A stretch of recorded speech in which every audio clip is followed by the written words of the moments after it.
बोलो दुर्गा माता की जय, शक्ति माता की जय। सभी लोगों को मेरे चैनल में सबका स्वागत है। कल हमने आपको दुर्गा महिमा सप्तशती का मधुकैटभ व्रत प्रथम अध्याय सुनाया था। आज हम द्वितीय अध्याय में प्रवेश कर रहे हैं, जिसमें हम महिषासुर की सेना का वध करते हुए दिखाएंगे देवी माता। उसके लिए देवताओं के तेज से देवी का प्रादुर्भाव होगा। सभी देवी देवताओं लोग उनको अपने तेज पुंज से प्राकट्य करेंगे और महिषासुर का वध वो कैसे करती हैं। पहले माता के रूप का वर्णन कीजिए। ओम मध्य चरित्र के विष्णु ऋषि महालक्ष्मी देवता, विष्णु के छंद शाकंभरी शक्ति दुर्गा, बीज वायु तत्व और यजुर्वेद स्वरूप है। श्री महालक्ष्मी जी की प्रसन्नता के लिए मध्यम चरित्र के पाठ में इसका विनियोग है। मैं कमल के समान आसन पर बैठी हुई प्रसन्न मुख वाली महिषासुर मर्दनी भगवती महालक्ष्मी का भजन करता हूँ, जो अपने हाथों में अक्षमाला, परसा और गदा, बाण, वज्र, पद्म, धनुष, कुंडिका और दंड शक्ति, खड्ग, ढाल, शंख, घंटा, मधुशाला, सूत्र, मधुपात्र, शूल, पाश और चक्र धारण करती हैं। ऋषि कहते हैं पूर्व काल में देवताओं और असुरों से मैं पूरे 100 वर्षों तक घोर संग्राम हुआ था। उसमें असुरों का स्वामी महिषासुर था और देवताओं के नायक इंद्र थे। उस युद्ध में देवताओं की सेना महाबली असुरों से परास्त हो गई थी। संपूर्ण देवताओं को जीतकर महिषासुर इंद्र बन बैठा। तब पराजित देवता प्रजापति ब्रह्मा जी को आगे करके उस स्थान पर गए जहां भगवान शंकर और विष्णु विराजमान थे। देवताओं ने महिषासुर के पराक्रम तथा अपनी पराजय का यथावत वृत्तांत उन दोनों विष्णुओं से विस्तार पूर्वक कह सुनाया। तब वे बोले, हे भगवान, महिषासुर सूर्य, इंद्र, अग्नि, वायु, चंद्रमा, यम, वरुण तथा अन्य देवताओं के भी अधिकार छीन कर स्वयं ही सबका अधिष्ठाता बना बैठा है। उस दुरात्मा महिष ने समस्त देवताओं को स्वर्ग से निकाल दिया। अब वे मनुष्य की भांति पृथ्वी पर विचरते हैं। दैत्यों की यह सारी करतूत हमने आप लोगों से कह सुनाई। अब हम आपकी शरण में आए हैं, इसका वध का कोई उपाय सोचिए। इस प्रकार देवताओं के वचन सुनकर भगवान विष्णु और शिव ने दैत्य पर बड़ा क्रोध किया। उनकी भय तन गई और मुंह टेढ़ा हो गया। तब अत्यंत क्रोध में भरे हुए चक्रपाणी श्री विष्णु के मुख से एक महान तेज प्रकट हुआ। इसी प्रकार ब्रह्मा, शंकर, इंद्र आदि अन्य यानी सभी देवताओं के शरीर से भी बड़ा भारी तेज निकला। मैंने आपको बताया ना, सभी देवताओं के शरीर से जो तेज पुंज निकला, उन्हीं से ये माँ जगत जननी माता का प्रादुर्भाव हुआ है।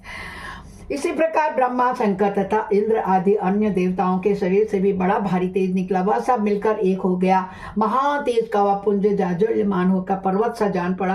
देवताओं ने देखा वहां उनकी ज्वालाएं संपूर्ण दिशाओं में व्याप्त हो रही हैं। संपूर्ण देवताओं के शरीर से प्रकट हुए इस तेज पुंज की कहीं तुलना ही नहीं की सकती थी। एकत्रित होने पर वह नारी के रूप में परिणित हो गई और अपने प्रकाश से तीनों लोकों में व्याप्त जान पड़ी। भगवान शंकर का जो तेज था, उससे उस देवी का मुख प्रकट हुआ। यमराज के तेज से उसके सिर में बाल निकल आए। श्री भगवान विष्णु के तेज से उनकी भुजाएं उत्पन्न हो गईं। चंद्रमा के तेज से दोनों स्तनों और इंद्र के तेज से मध्य भाग कटि प्रदेश का प्रादुर्भाव हुआ। वरुण के तेज से जंगा और पिंगली तथा पृथ्वी के तेज से नितंब भाग प्रकट हुआ। ब्रह्मा जी के तेज से दोनों चरण और सूर्य के तेज से उनकी उंगलियां हुई। वसुओं के तेज से हाथों की उंगलियां और कुबेर के तेज से नासिका प्रकट हुई। उस देवी के दांत प्रजापति के तेज से और तीनों नेत्र अग्नि के तेज से प्रकट हुए थे। उसकी भौहें संध्या के और कान वायु के तेज से उत्पन्न हुए थे। इसी प्रकार अन्य देवताओं के तेज से भी उस कल्याणमयी देवी का आविर्भाव हुआ था। देखा, ऐसे ही समस्त अंगों का मैया के आविर्भाव हुआ था। तदंतर समस्त देवताओं के तेज पुंज से प्रकट हुई देवी को देखकर महिषासुर के सताए हुए देवता बहुत प्रसन्न हुए। पिनाकधारी भगवान शंकर ने अपने शूल से एक त्रिशूल दे दिया उन्हें।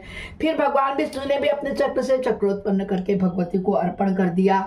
वरुण ने भी शंख भेंट किया। अग्नि ने उन्हें शक्ति दी और वायु ने धनुष तथा बाण से भरे हुए 2 तरके प्रदान किए। सहस्त्र नेत्रों वाले देवराज इंद्र ने अपने वज्र से वज्र उत्पन्न करके दिया। ऐरावत हाथी से उतार कर एक घंटा भी प्रदान किया। यमराज ने काल दंड से दंड, वरुण ने पाश, प्रजापति ने स्फटिक की काक्ष की माला तथा ब्रह्मा जी ने कमंडल भेंट किया।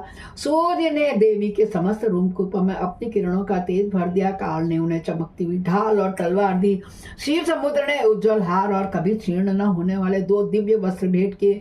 साथ ही उन्होंने दिव्य चूड़ामणि, 2 कुंडल, कड़ी, उज्जवल अर्धचंद्र, सब भावों के लिए केयूर, दोनों चरणों के लिए निर्मल नुपुर, गले की सुंदर हंसली और सब उंगलियों में पहनने के लिए रत्नों की बनी हुई अंगूठियां भी दी। विश्वकर्मा ने उन्हें अत्यंत निर्मल फरसा भेंट किया। साथ ही उनके अनेक प्रकार के अस्त्र और अभेद्य कवच दिए। इनके सिवा मस्तक और वक्ष स्तर पर धारण करने के लिए कभी न कुमलाने वाली कमलों की मालाएं दी। जलधि ने उन्हें सुंदर कमल का फूल भेंट किया। हिमालय ने सवारी के लिए सिंह तथा भांति भांति के रत्न समर्पित किए। धनाध्यक्ष कुबेर ने मधु से भरा दान पात्र दिया और संपूर्ण नागों के राजा शेष ने जो उसे पृथ्वी को धारण करते हैं उन्हें बहुमूल्य मणियों से विभूषित होकर नागहार भेंट किया। इसी प्रकार अन्य देवताओं ने भी आभूषणों और अस्त्र शस्त्र देकर देवी जी को सम्मान किया। तत्पश्चात उन्होंने बारंबार अट्टहास पूर्वक उच्च स्वर से गर्जना की। उनके भयंकर नाद से संपूर्ण आकाश गूंज उठा। देवी का वह अत्यंत उच्च स्वर से हुआ सिंहनाद कहीं भी न समझ सका। आकाश और उसके सामने लघु प्रतीत होने लगे। उससे सबसे बड़े जोर की प्रतिध्वनि हुई, जिससे संपूर्ण संसार में हलचल मच गई। समुद्र कांप उठे, पृथ्वी डोलने लगी और समस्त पर्वत हिलने लगे। उस समय देवताओं ने अत्यंत प्रसन्नता के साथ सिंह वाहिनी भवानी से कहा, हे भवानी, तुम्हारी जय होवे। साथ ही महर्षियों ने भी भक्तिभाव से विनम्र होकर उनका स्तवन किया। संपूर्ण त्रिलोकी की शोभग्रस्त देव देवतीगण अपने समस्त सेना को कवच आदि से सुसज्जित कर हाथों में हथियार ले सहसा उठकर खड़े हो गए। उस समय महिषासुर ने बड़े क्रोध में आकर के कहा, क्या हो रहा है? फिर वह संपूर्ण असुरों से घिरकर उस सिंहनाद को लक्ष्य करके दौड़ा और आगे पहुंचकर उसने उस देवी को देखा जो अपने प्रभाव से तीनों लोकों को प्रकाशित कर रही थी। उनके चरणों के भार से पृथ्वी दबी जा रही थी। माथे के मुकुट से आकाश में रेखा से खिंच रही थी तथा वे अपने धनुष की टंकार से सातों पातालों को शुद्ध की देती थी। देवी अपने हजारों भुजाओं से संपूर्ण दिशाओं को आच्छादित करके खड़ी थी। तदंतर उनके साथ दैत्यों का युद्ध छिड़ गया। नाना प्रकार के अस्त्र शस्त्रों के प्रहार से संपूर्ण दिशाएं उद्भासित होने लगी। चिक्षुर नामक महान असुर महिषासुर का सेनानायक था, वह देवी के साथ युद्ध करने लगा। अन्य दैत्यों की चतुरंगनी सेना साथ लेकर के चामर भी लड़ने लगे। 60,000 रथियों के साथ आकर उदग्र नामक महादैत्य ने लोहा लिया।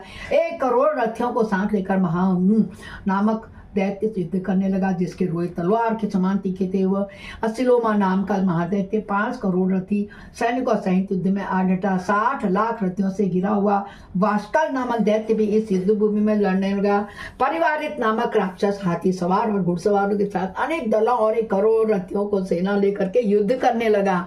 बिडाल नामक दैत्य 5 अरब हाथियों से रथियों में गिर करके लोहा लेने लगा। इनके अतिरिक्त और भी महान हजारों महादैत्य रथ, हाथी और घोड़ों की सेना साथ लेकर के वहां देवी के साथ युद्ध करने लगे। स्वयं महिषासुर और रणभूमि कोटि कोटि सहस्त्र रथ, हाथी और घोड़ों की सेना से घिरा हुआ खड़ा था। वे दैत्य साथ देवी के साथ तोमर, फिंदीपाल, शक्ति, मुसल, खड्ग, परशु और पट्टिस आदि अस्त्र शस्त्रों का प्रहार करते हुए युद्ध कर रहे थे। कुछ दैत्यों ने उन पर शक्ति का प्रहार किया, कुछ लोगों ने पाश फेंके तथा कुछ दूसरे दैत्यों ने खड्ग प्रहार करके देवी को मार डालने का उद्योग किया। देवी ने भी क्रोध में आकर भरकर खेल खेल में ही अपने अस्त्र शस्त्रों से वर्षा करके दैत्यों के समस्त अस्त्र शस्त्र काट डाले। उनके मुख पर परिश्रम या थकावट का रंच मात्र भी चिन्ह नहीं था। जगदम्बा माता के मुख में क्या होगा? देवता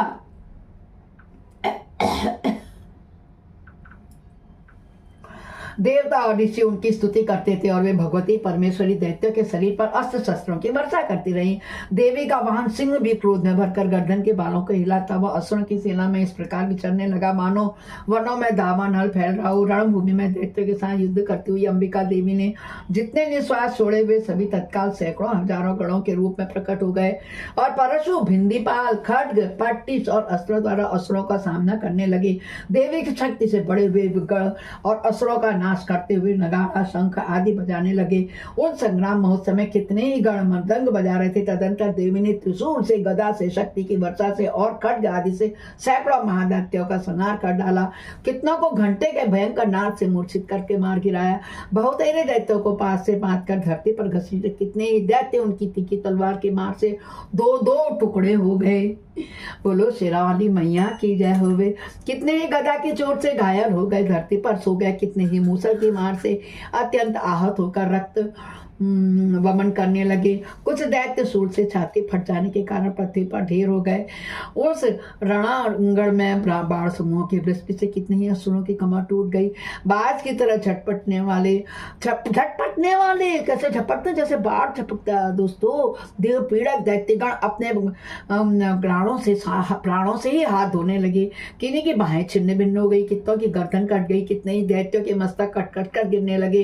कुछ लोगों के शरीर मध्य भाग में ही विदीर्ण हो गए। कितने ही महादैत्य जंघों के कट जाने के कारण पृथ्वी पर गिर पड़े। कितनों की ही देवी ने एक बाह, एक पैर और एक नेत्र वाले को उसके 2 टुकड़ों में चीर डाला। कितने ही दैत्य मस्तक कट जाने पर गिरकर फिर उठ जाते और केवल धड़ के ही रूप में अच्छे अच्छे हथियार हाथ में लेकर देवी के साथ युद्ध करते।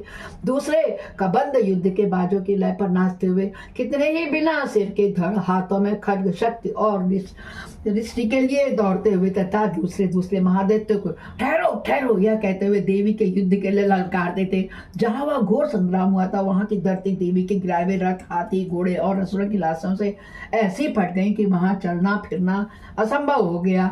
दैत्यों की सेना में हाथी, घोड़े और असुरों के शरीरों से इतनी अधिक मात्रा में रक्तपात हुआ था कि थोड़ी ही देर में वहां खून की बड़ी बड़ी नदियां बहने लगी। जगदम्बा ने असुरों की विशाल सेना को क्षण भर में नष्ट कर दिया, ठीक उसी तरह जैसे तृण और काट के भारी ढेर को आग की कुछ ही क्षणों में भस्म कर देती है। और वह सिंह भी गर्दन के बालों को हिला हिला कर जोर जोर से गर्जना करता हुआ दैत्यों के शरीर से मानो उसके प्राण चुन लेता था। वहां देवी के गणों ने भी उन महादैत्यों के साथ ऐसा ही युद्ध किया जिससे आकाश में खड़े हुए देवतागण उन पर वहां जो कि यह युद्ध देख रहे थे देवतागण उनके पर फूल बरसाने लगे। आकाश में खड़े हुए बहुत संतुष्ट हुए और फूल बरसाने लगे। बोलो दुर्गा माता की जय। इस प्रकार श्री मार्कंडेय पुराण में सांवणी मनवंतर की कथा के अंतर्गत देवी महात्म्य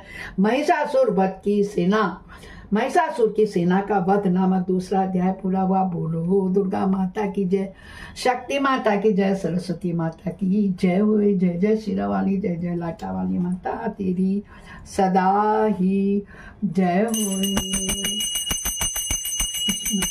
महिषासुर की सेना का वध हो गया।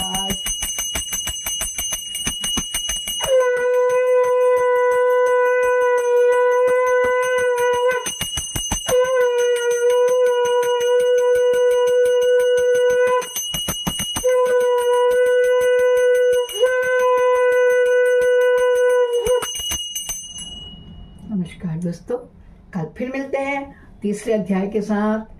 तब तक के लिए आप सभी को मेरा नमस्कार।